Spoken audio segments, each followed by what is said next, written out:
নমস্কাৰ বন্ধু বান্ধৱীসকল, আপোনালোকে নিশ্চয় আসাম জুডিচিয়েল সাৰ্ভিস এক্সামৰ বাবে প্ৰস্তুতি চলাই আছে। সেয়ে মই আপোনালোকৰ লগত আজি এই ভিডিঅ'টোৰ জৰিয়তে AJS গ্ৰেড 3 প্ৰিলিমিনাৰী এক্সাম 2011ৰ সলভ কুৱেশ্যন পেপাৰটো শ্বেয়াৰ কৰিব লৈছোঁ। বলক পলম নকৰি ভিডিঅ'টো আৰম্ভ কৰোঁ। তাৰ আগত মই কথা এটা ক'ব বিচাৰিছোঁ যে এই কুৱেশ্যন পেপাৰটো যিহেতু 100 মাৰ্কছৰ হয়, তো এইকাৰণে মই এইটো পাৰ্ট 1 আৰু পাৰ্ট 2 হিচাপে ভিডিঅ'টো বনাইছোঁ।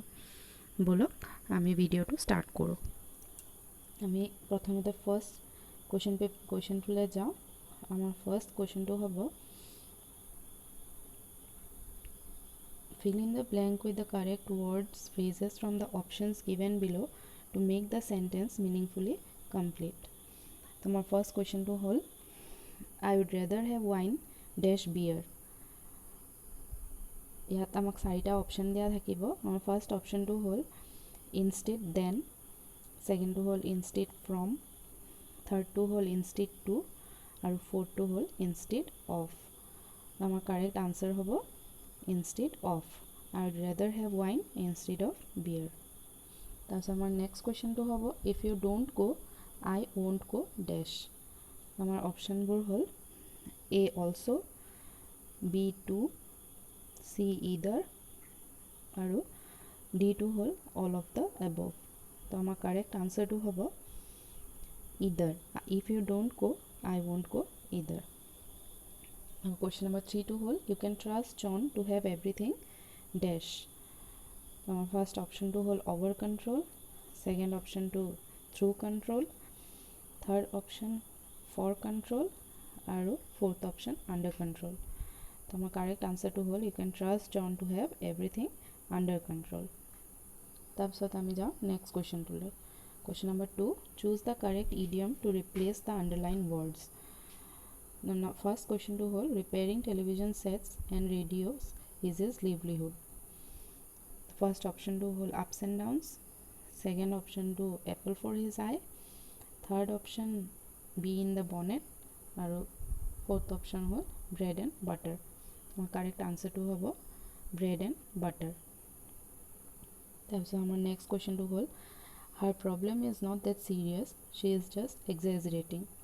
তো আমাৰ ফাৰ্ষ্ট অপশ্যনটো হ'ল making a mountain out of a molehill, second অপশ্যনটো হ'ল telling a white lie, third অপশ্যনটো হ'ল giving you the cold shoulder আৰু ফ'ৰ্থ অপশ্যনটো হ'ল minding her p's and q's. তো আমাৰ কাৰেক্ট আনচাৰটো হ'ব making a mountain out of a molehill.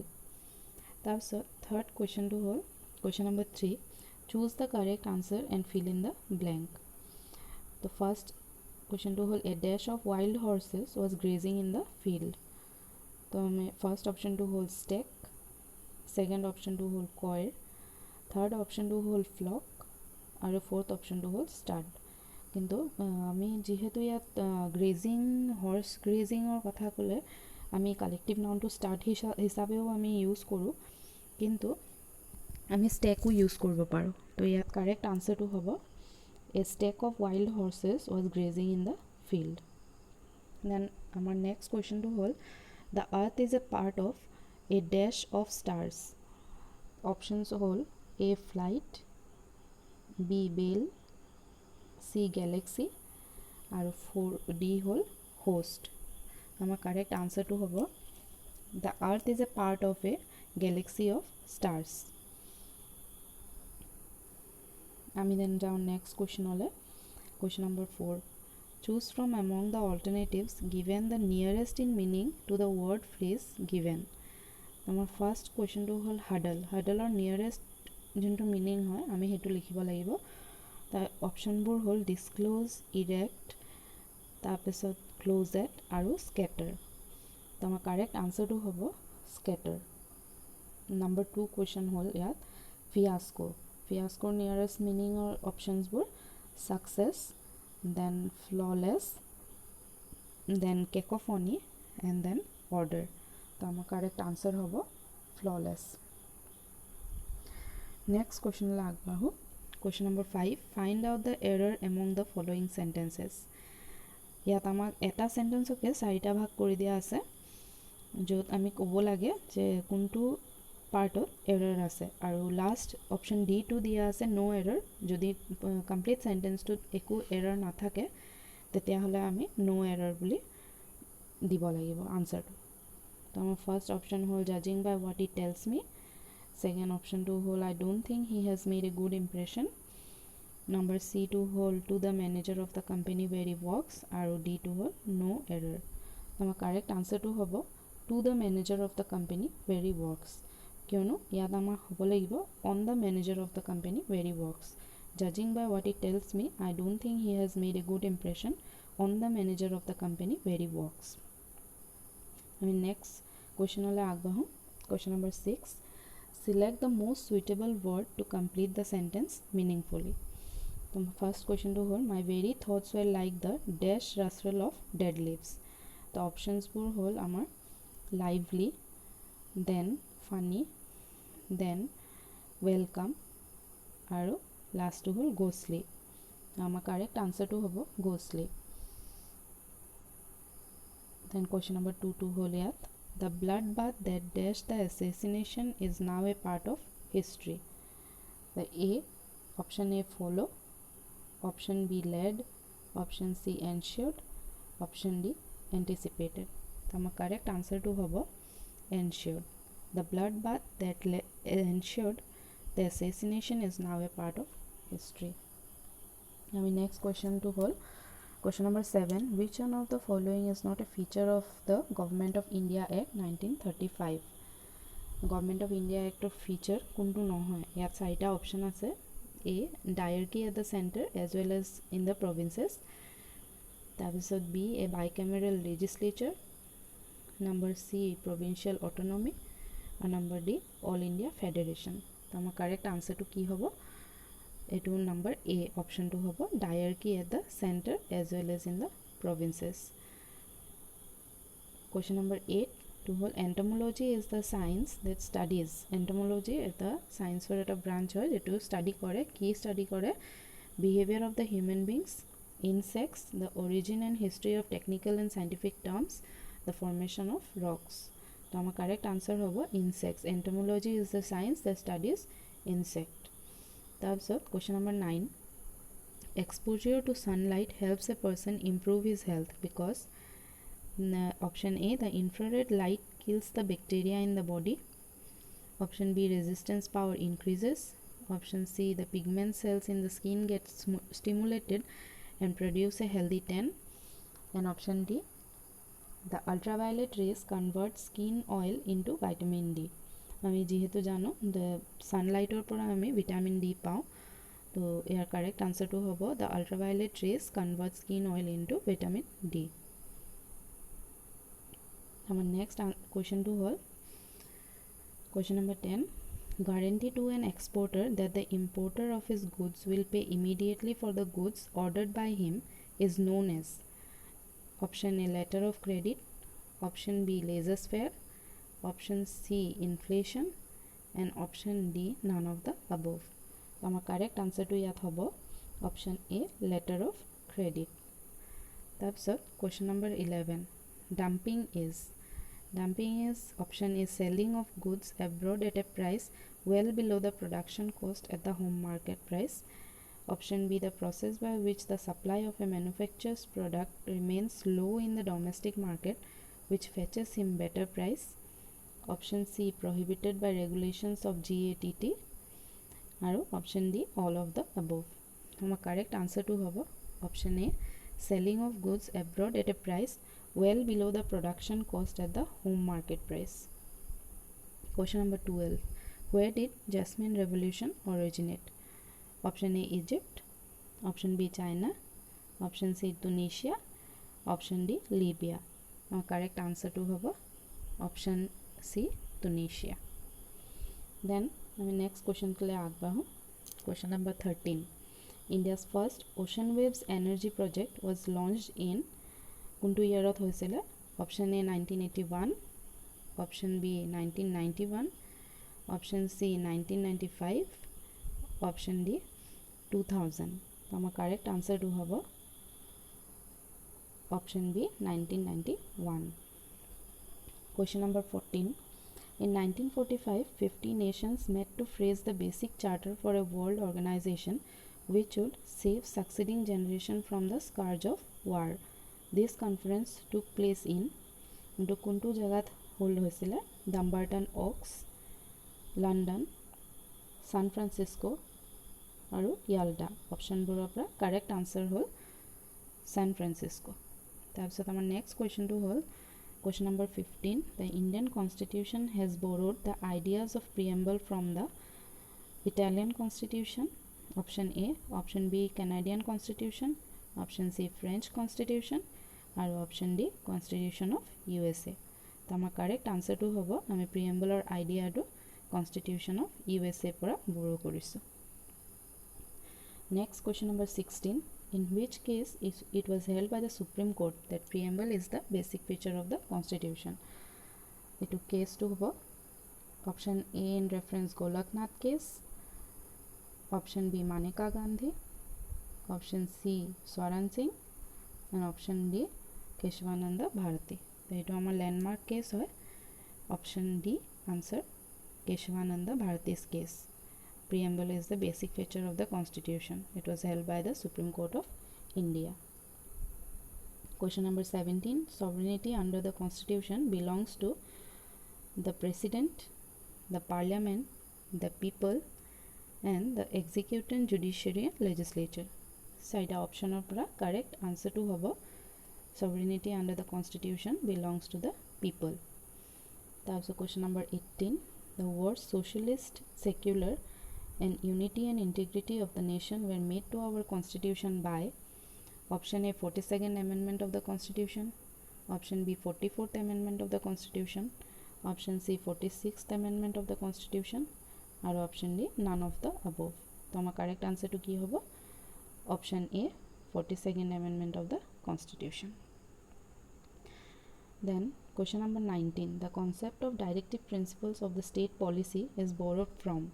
আমি কোনটো কান্ট্ৰিৰ পৰা বৰো কৰিছো option A Germany option B France option C Ireland option D USA তো আমাৰ কাৰেক্ট আনসাৰটো কি হ'ব directive principles of the state policy is borrowed from Ireland option C is the correct answer and question number 20 the term law in force in clause 3 of article 13 means option A only statutory law option B customs and usages Option C both A and B.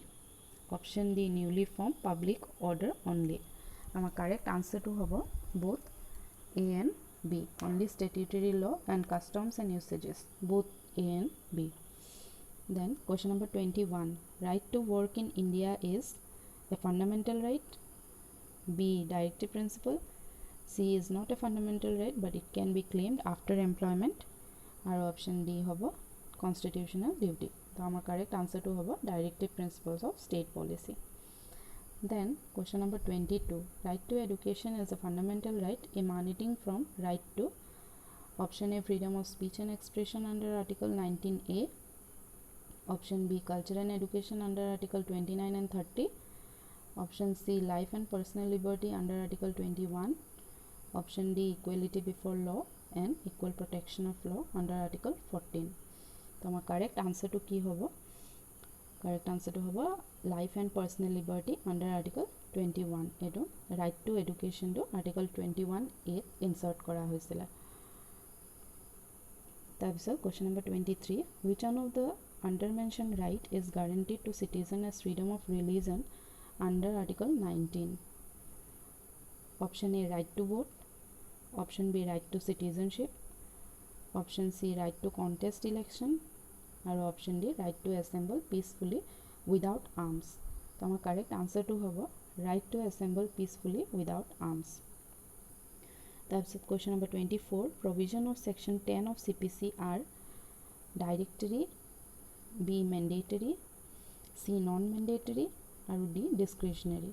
तो हमारा correct answer to की होगा provision of section 10 CPC আছে আমাৰ res sub judice এটোৰ provisions বিলাক mandatory হয় তো আমাৰ correct answer হল option B mandatory তাৰপিছত question 25 res judicata does not operate option A between co-defendants option B between co-plaintiffs Option C, against a pro forma defendant.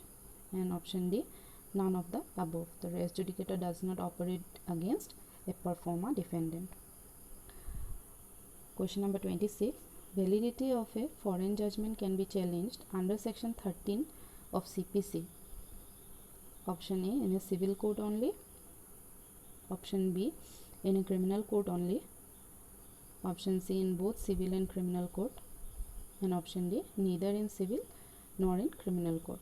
The correct answer to hobo validity of a foreign judgment can be challenged under section 13 of CPC in a civil court only.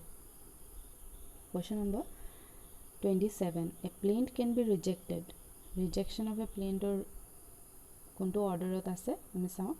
Option A, under order 7 rule 10 of CPC. Option B, under order 7 rule 10A of CPC. Option C, under order 7 rule 11 of CPC. And option D, all of the above. Our correct answer to hobo the plaint can be rejected under order 7 rule 11 of CPC. Next question, question number 28. Under order 6 rule 15 of CPC, pleading must be verified by. Pleadings kune verify koribo pare? Option A, all the parties. Option B, any one of the parties. Option C, all the parties if there are more than one or any one of the parties. Or option D, none of the above. Toma correct answer to hobo all the parties if there are more than one or any one of the parties. That's a question number 29. In a written statement, a defendant can claim, defendant claim koribo pare set of ne counter claim ne set of aro counter claim duitai. Option D, either A or B. So our answer to hobo set of ba counter claim, either A or B. Question number 30. An executing court can ki koribo pare? Can modify the terms of decree. Option B, can vary the terms of decree. Option C, can modify and vary the terms of decree. And option D, can neither modify nor vary the terms of decree. Our correct answer to hobo an executing court can neither modify nor vary the terms of decree. Question number 31. Attachment before judgment in a suit dismissed in default. Option A, revives automatically on the restoration of the suit. Option B, does not revive automatically on the restoration of the suit. Option C, may or may not revive depending on the facts and circumstances of the case. Option D, neither A nor B. Our correct answer to hobo attachment before judgment in a suit dismissed in default does not revive automatically on the restoration of the suit. Question number 32. A person can be appointed as a guardian under order 32 rule 4 of CPC. Option A, on his oral consent. Option B, on his written consent, consent in writing. Option C, either A or B. Option D, neither A nor B. Our correct answer to hobo either A or B. Option C, either he oral consent to dibo pare or nohole he written to dibo pare. Also, question number 33. Under the Transfer of Property Act 1882, the term attested means. Attested means option A, attested by 2 or more persons. Attested by 1 witness only. Option C, attested by 2 witnesses only. Or option D, no condition prevails. So correct answer to hobo dujonotke beshi witness attest kori diatoe correct answer. Option A, attested by 2 or more witnesses. Then question number 34. Chapter 2 of the Transfer of Property Act shall not be deemed to effect any rule of option A, Mohammedan law. Option B, Christian law. Option C, Parsi law. Or option D, none of the above.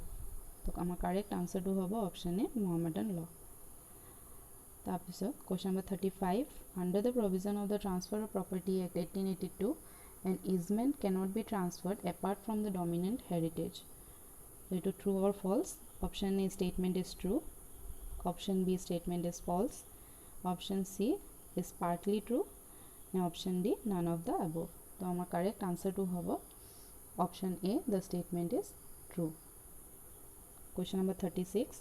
Under the provision of the Transfer of Property Act 1882, the unborn person acquires vested interest on transfer for his benefit. Our correct answer to a option upon his birth. Option B 7 days after his birth. Option C 12 days after his birth. Or option D no such provision made in this act. Our correct answer to upon his birth. Under the provision of Transfer of Property Act, the unborn person acquires vested interest on transfer for his benefit upon his birth. Then question number 37 Section 38 of the Transfer of Property Act 1882 has no application to previous transfer where the transaction is still complete. Option A. Option B to succeeding transfer where the transaction is to be completed in future. Option C to perpetuity transfer. Option D none of the above. So our correct answer to previous transfer where the transaction is still incomplete. Next, question number 38. Section 41 of the Transfer of Property Act 1882 applies to voluntary transfer and has no application to A. Court sale, B. contingent sale, C. perpetuity sale, or D. priceless sale. So our correct answer to court sale. Our last question A2 part or question number 39. Rule of lease pendants is applicable to suits for specific performance of contract to transfer immovable property. The statement is true. Option A. Option B false. Option C partly true. Option D none of the above. So our correct answer to true. মই এতিয়া এটা কথা ক'ব বিচাৰিছোঁ এইটো ভিডিঅ'ত যি মই AJSৰ কুৱেশ্যন পেপাৰটো ছল্ভ পেপাৰ আগবঢ়াইছোঁ এইটো কুৱেশ্যন পেপাৰত কুৱেশ্যন মাৰ্কিংছবিলাক 1 মাৰ্ক ফৰ ইচ কুৱেশ্যনছ থাকে আৰু ইয়াত নিগেটিভ মাৰ্কিং নাই তো এতিয়া মই কুৱেশ্যন নম্বৰ 39 লৈকে ভিডিঅ'টো আগবঢ়ালোঁ আৰু নেক্সট কুৱেশ্যন নম্বৰ 40 পৰা নেক্সট পাৰ্ট 2 মই ভিডিঅ'টো আকৌ শ্বেয়াৰ কৰিম মোৰ ভিডিঅ'টো চোৱাৰ বাবে ধন্যবাদ আৰু নেক্সট কুৱেশ্যনবিলাক পাবলৈ আপোনালোকে চেনেলটো লাইক সাবস্ক্ৰাইব কৰিব থ্যাংক ইউ